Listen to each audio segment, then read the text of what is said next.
مقبول ہونے کا مقصد یہ نہیں ہے کہ آپ وائلیشن کریں، آپ ایسی ہٹ درمی سے کام لیں۔ مقبول ہونے کا قطعاً یہ طریقہ کار نہیں، بلکہ آپ لوگوں کو ترغیب دیں کہ ہم تمام جو پاکستانی ہیں، ہم جو حکم ہو، عدالت کا حکم ہو، اس کے تابع ہوتے ہیں، ہمیں مان لینا چاہیے۔ لیکن یہ تو میں سمجھتا ہوں بالکل عجیب و کیفیت ہے، ان کے دماغی طور پہ کوئی مسئلہ ہے۔ تو میں اس میں تھوڑی سی گزارش آپ سے یہ کروں گا کہ 2007 میں ہم نے ایمرجنسی کے خلاف جلوس نکالا لاہور کے اندر، جو محترمہ شہید تشریف لائی، تو ہمیں کوٹ لکھپت جیل میں 1 مہینے کی ڈیٹینشن ہو گئی۔ اسی دوران خان صاحب بھی وہاں کوٹ لکھپت جیل میں آ گئے۔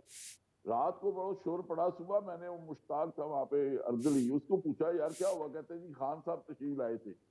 ایک دن 2 دن میں دونوں راتوں انہوں نے چیخ پکار کی، اخیر ان کو باگلپور لے گئے۔ خان صاحب جیل نہیں جا سکتے، ایک رات بھی ان کی وہاں پہ جو گزارنی مشکل ہے۔ اصل پرابلم ان کو میں سمجھتا ہوں کہ ان کی سائیکی ہے، ان کا وہ سمجھ رہے ہیں کہ اگر میں جیل کے اندر چلا گیا، مجھے ایک رات کی تنہائی آ گئی تو میرے لیے عذاب بنے گا، اس لیے وہ یہ چیخ پکار کر رہے ہیں۔